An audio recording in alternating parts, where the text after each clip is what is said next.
انسانی فطرت یہ ہے کہ انسان ماحول سے، واقعات سے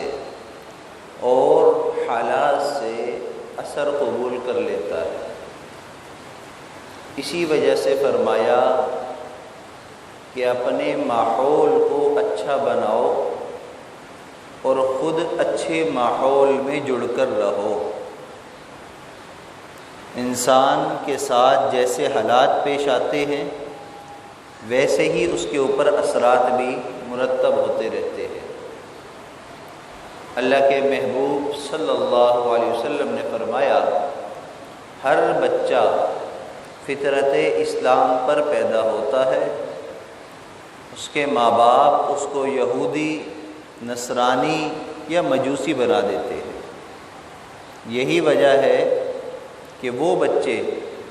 کہ جو غیر مسلمین کے ہیں اگر بلوغت سے پہلے انتقال کر جائیں تو شرعی طور پر ان کا حکم یہ ہے کہ وہ بھی جنت میں داخل کیے جائیں گے، اس لیے کہ فطرت کے اعتبار سے ہر انسان اسلام پر پیدا ہو رہا ہے۔ اس کے ماں باپ نے جو گھر کا ماحول بنایا اور جو حالات واقعات پیش آئے تو اس کے مطابق بڑا ہو کر وہ اس پر چل پڑا، تو گویا کہ تھا تو وہ مسلمان ہی، لیکن اس کو اس کے ماں باپ نے، حالات نے، واقعات نے، ماحول نے اس کو یہودی، نصرانی، بت پرست اور مشرک بنا دیا۔ تو اسی لیے فرمایا کہ اپنے ماحول کو درست کرو۔ اللہ تعالیٰ ہم بندوں سے اتنی زیادہ محبت کرتے ہیں کہ ہر سال ایک رمضان کا مہینہ ہمیں عطا کر کے ہمیں ماحول عطا فرماتے ہیں کہ اگر تم 11 مہینے میں غلط سوسائٹی میں جا کر، غلط حالات میں کا شکار ہو کر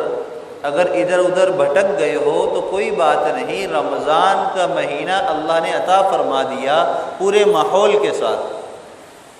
کہ دن میں روزہ ہے، رات کو تراویح ہے، ہر وقت انسان کا ذہن نیکی کی طرف چل رہا ہوتا ہے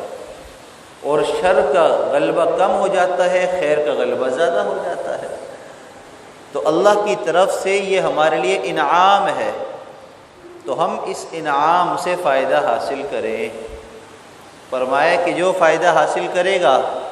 اور اللہ کا فرما بردار بنے گا، اولئک الذین انعم اللہ علیہم من النبیین والصدیقین والشہداء والصالحین وحسن اولئک رفیقا۔ فرمایا کہ جو سیدھے راستے پر آ جائے گا تو اس پر ویسے ہی انعام ہوں گے جیسے اللہ نے اپنے نیک بندوں پر انعام فرمائے، انبیاء، صدیقین، شہداء، صالحین کی طرح۔ اور فرمایا کہ پھر خود اکیلے نیک نہیں بنو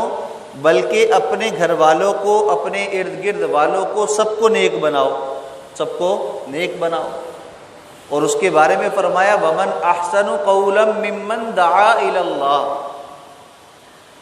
کہ اس سے اچھی کس کی بات ہو سکتی ہے جو اللہ کی طرف لوگوں کو بلائے۔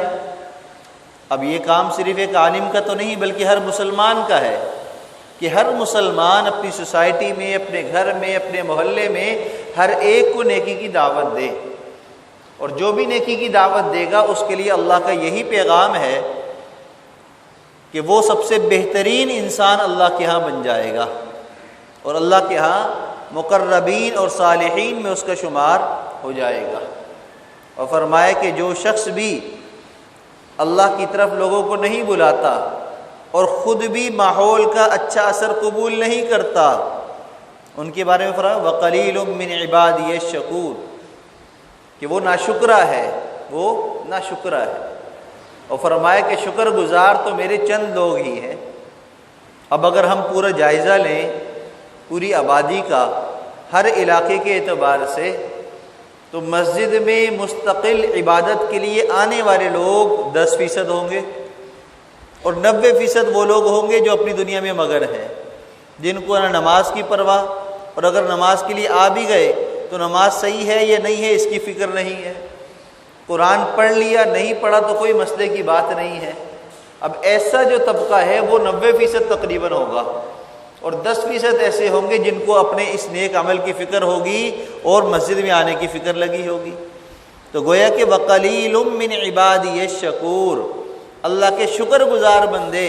اللہ کی عبادت میں لگ جانے والے، گناہوں سے اپنے آپ کو بچانے والے بہت ہی تھوڑے ہیں۔ اللہ ہم سب کو ان تھوڑے لوگوں میں شامل فرما دے، اللہ اپنے شکر گزار بندوں میں شامل فرما دے۔ اللہ اس رمضان المبارک کے مہینے کی برکت سے ہم سب کو پورا سال اپنے بارگاہ میں حاضری کے لیے قبول فرما لے، اس بات کی دعاؤں کا اہتمام کرنا ہے، انفرادی دعاؤں کا خوب اہتمام کریں۔ پورا دن پوری رات قبولیت کی گھڑیاں ہیں، جس وقت بھی دل کے اندر یہ کیفیت پیدا ہو کہ مجھے اللہ سے کچھ مانگنا چاہیے، بس وضو کرے، مصلی بچھائیں، دعا مانگنا شروع کر دے۔ کوئی قید نہیں ہے کسی وقت کی، کوئی رکاوٹ نہیں ہے، ہر وقت اللہ کی رحمت آ رہی ہے، موسلادھار بارش کی طرح اللہ کی رحمت برس رہی ہے جو عید الفطر کی نماز تک چلتی رہے گی۔ تو اتنا لمبا عرصہ ہمیں مل گیا، اور اس موقع سے بھی اگر ہم فائدہ نہ اٹھا سکے تو پھر تو ہم بد نصیب اپنے آپ کو خود ہی بنانے والے بن گئے۔ تو ہم اپنے آپ کو شکر گزار بندوں میں داخل فرمائیں، اور وہ گناہ جو اللہ کو بالکل بھی پسند نہیں، جس کی بالکل بھی معافی نہیں ہے آخرت میں، اور وہ ہے شرک۔ فرمایا ان الشرک لظلم عظیم، شرک جو ہے سب سے بڑا ظلم ہے، اور ظالم کی معافی نہیں ہوگی قیامت کے دن۔ اس کو مظلوم کو جیسے بدلہ دلایا جائے گا، تو جو اللہ کے معاملے میں ظلم کرے گا تو اللہ بھی اس کو عذاب دیں گے۔ تو شرک سے اپنے آپ کو بچانا ہے۔ شرک کیا ہے؟ اللہ کی ذات میں، اللہ کی صفات میں انبیاء، اولیاء اللہ، صالحین، نیک لوگوں کو شریک کرنا، چاہے عمل کے اعتبار سے ہو، عقیدے کے اعتبار سے ہو، ہر چیز سے اپنے آپ کو بچانا ہے۔ اور جب ہم پر ذمہ داری کیا بنتی ہے کہ اپنے بچوں کی ہم تربیت صحیح کریں، اور اس تربیت کا اثر کیسا ہوتا ہے؟ شاہ اسماعیل رحمۃ اللہ علیہ بہت بڑے بزرگ گزرے ہیں، عالم تھے، اپنے وقت کے امام بنے، مجاہد فی سبیل اللہ۔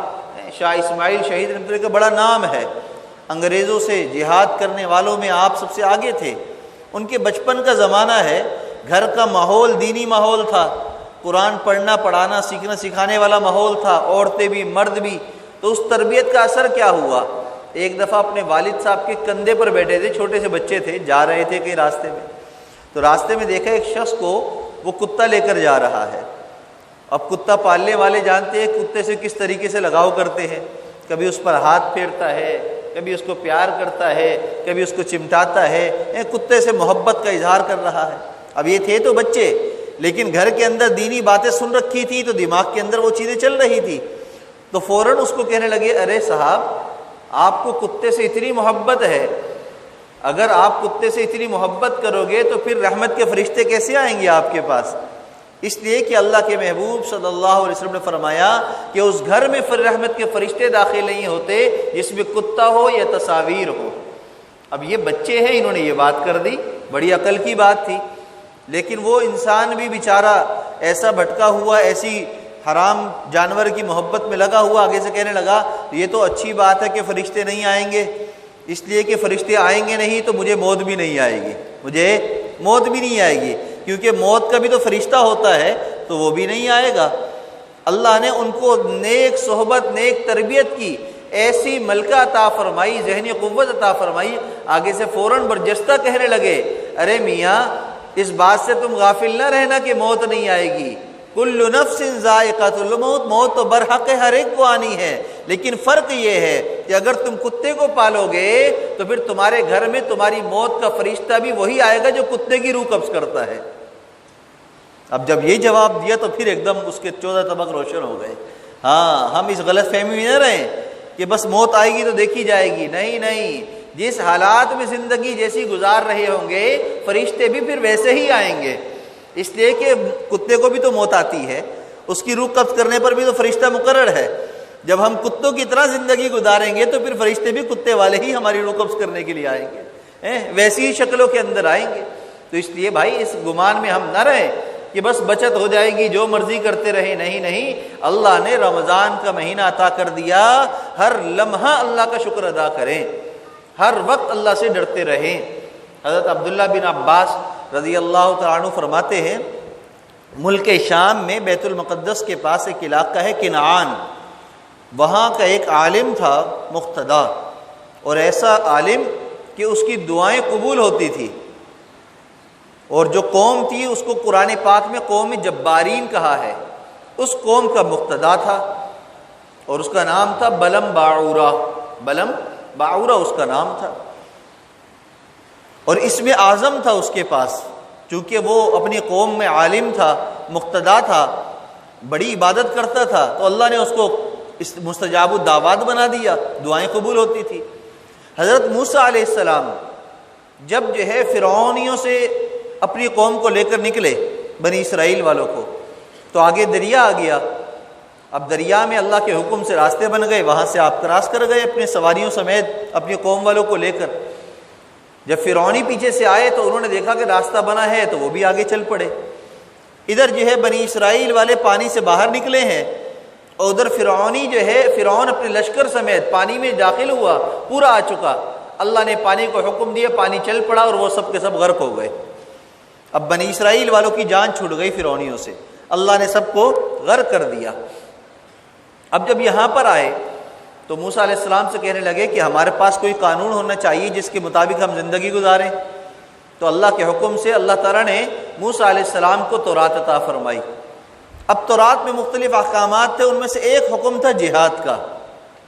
ایک حکم کس کا تھا؟ جہاد کا۔ کہا کہ اگر تم چاہتے ہو، کیونکہ یہ بنی اسرائیل والوں کا اصل علاقہ تھا کنعان، اصل علاقہ ان کا کیا تھا؟ کنعان۔ یعقوب علیہ السلام کا علاقہ تھا کنعان۔ یعقوب علیہ السلام کے بیٹے یوسف علیہ السلام جب کنویں میں ڈالے گئے تو وہ پھر مصر آئے تھے،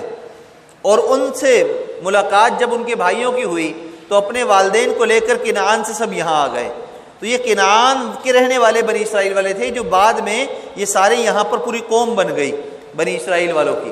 تو اللہ نے فرمایا کہ اگر تم چاہتے ہو تم اپنے علاقے میں واپس چلے جاؤ، تمہیں علاقہ تمہارا واپس دے دیا جائے، تو پھر ایک ہی طریقہ ہے، جہاد کرو۔ موسیٰ علیہ السلام کے لیے حکم آ گیا کہ آپ اپنی قوم والے سے کہیے کہ جب قوم جبارین جو وہاں آباد ہے کنعان میں، ان سے جہاد کریں۔ اب جب یہاں سے ایک نمائندہ گیا وہاں پر، اور جبارین قوم والوں کو پتہ چلا کہ یہ ہم سے جہاد کرنا چاہتے ہیں، اللہ کا حکم آیا ہے، تو اس قوم کا جو عالم تھا بلم باعورہ تھا، اس کو پیغام ملا، لوگ گئے اس کے پاس، کہا کہ حضرت صاحب یہ جہاد کے لیے آ رہے ہیں، ہم تو مارے جائیں گے، کیونکہ قوم والوں کا اکثر حصہ بت پرستی میں لگ چکا تھا۔ چند لوگ تھے، جیسے وہ ایک عالم تھا وہ تھا، اور چند لوگ ایسے تھے نیک تھے، ان سے دعائیں کراتے تھے، اپنے کام کراتے تھے، عبادت نہیں کرتے تھے۔ اللہ نے کہا ان سے جہاد کرو۔ جب یہ معاملہ ہوا تو اس کے پاس گئے، عورتیں بھی مرد بھی، اور جا کر کہا کہ آپ دعا کریں تاکہ ہماری قوم جو ہے اس عذاب سے بچ جائے، یہ جو مجاہدین آئیں گے ہمیں ماریں گے تو ہم تو مارے جائیں گے، تو ہماری نسل تباہ ہو جائے گی، تو آپ دعا کریں ہمارے لیے۔ تو انہوں نے کہا کہ میں استخارہ کرتا ہوں، اس کے بعد بتلاؤں گا۔ بلم باعورہ نے استخارہ کیا، اللہ کی طرف سے اس کے دل کے اندر یہ بات ڈالی گئی کہ یہ کام ہرگز نہ کرنا، اس لیے کہ ادھر جہاد کے لیے میرے نبی ہیں، کلیم اللہ ہیں، ان سے مقابلے پر آؤ گے تو تباہ ہو جاؤ گے۔ تو اس نے کہا اپنی قوم والوں سے کہ میں جو ہے یہ دعا نہیں کر رہا، اس لیے کہ مجھے ڈر ہے اللہ کا عذاب آ جائے گا، کیونکہ سامنے اللہ کے نبی ہیں، ان سے مقابلہ ہم نہیں کر سکتے۔ جب یہ بات ہوئی تو اب ان لوگوں نے لالچ دینا شروع کیا، جیسے ہم کرتے ہیں، جس کو کہتے ہیں رشوت دینا، ہدیہ دیا، تحفے دیے، عورتیں آ رہی ہیں، مرد آ رہی ہیں، لالچ دے رہے ہیں۔ ان کی بیوی کو بلایا پھسلایا، بلم باعورہ کی بیوی باتوں میں آ گئی، خوب تحفے تحائف بھی ملے، پیسہ بھی ملا، خوب ملا، اور کہا کہ آپ دعا کر دیں، ہم اس سے زیادہ دیں گے، ہم اس سے زیادہ آپ کو دیں گے۔ بہرحال قصے مختصر وہ بہک گیا، اور بہکنے کے بعد وہ دعا کے لیے تیار ہو گیا، اور اپنی قوم والوں سے کہا کہ میں دعا کرتا ہوں ان کے خلاف جو جہاد کرنے آ رہے ہیں۔ اب دعا کے لیے ہاتھ اٹھاتے ہیں، دعا نہیں ہو رہی، دعا کے لیے زبان سے الفاظ نکالے تو موسیٰ علیہ السلام کی قوم کے خلاف دعا کرنے کے بجائے اپنی قوم کے خلاف دعا شروع کر دی، یعنی اللہ نے زبان کو ہی پلٹ دیا، زبان سے نکالنا کچھ چاہتا ہے، نکل کچھ رہا ہے، عجیب معاملہ۔ ادھر دعا کر رہا ہے اور ڈر رہا ہے، کہہ رہے کہ یہ کیا ہو رہا ہے، اپنی قوم کو ہی بد دعائیں دینا شروع کر دی، بربادی کی بد دعائیں دینا شروع کر دی، کیونکہ مستجاب الدعوات تھا تو اللہ نے اس کی قوم کے حق میں جو بد دعائیں ہوئی وہ قبول فرما لی، اور اس کی پوری قوم کو اللہ نے تباہ فرمایا، طاعون جیسے مرض کے اندر بیماری میں مبتلا فرما دیا،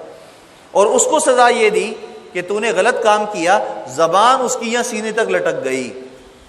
اللہ فرما رہے قرآن پاک میں فَمَثَلُهُ كَمَثَلِ الْكَلْبِ، اس کی مثال کتے کی مثال ہے، جیسے کتا زبان باہر لٹکا لیتا ہے کتے کی طرح ہے، کہ اس کا بھونکنا، اس کا بات کرنا اس کے لیے نقصان کا سبب ہے، اس پر بوجھ لا دو یا نہ لا دو یہ نہیں اٹھا پائے گا، اس کو کتے کی طرح اللہ نے قرآن پاک میں ولم باورا کو فرمایا۔ بہرحال وہ جو ہے پھر پچھتایا، اس نے قوم والے سے کہا میں نے کہا تھا نا کہ ان کے خلاف میں بد دعا نہیں کر سکتا، تمہارے کہنے پر میں نے کی، دیکھو میرا کیا حال ہو گیا۔ پھر کہنے لگا کہ میری تو دنیا بھی خراب آخرت بھی تباہ ہو گئی، لیکن اب میں تمہیں ایک نسخہ بتلاتا ہوں کہ تم اس قوم کو بھی تباہ کر سکتے ہو، اور نسخہ یہ ہے کہ یہ بنی اسرائیل والے جو جہاد کے لیے ہماری سرحد پر آ کر بیٹھے ہیں، کافی مہینوں سے آ کر بیٹھے ہیں، اپنے گھروں سے دور ہیں، لہذا نوجوان ہیں، بیویوں سے دور ہیں، تو ان میں شہوت کا غلبہ بہت ہوگا، تو ایسا کرو اپنی نوجوان لڑکیوں کو، عورتوں کو ان کے سامنے بھیج دو، اگر یہ اس کام کے اندر مبتلا ہو گئے تو پھر تم مطمئن ہو جانا ان کو تباہ کرنے کی ضرورت نہیں، خود ہی برباد ہو جائیں گے۔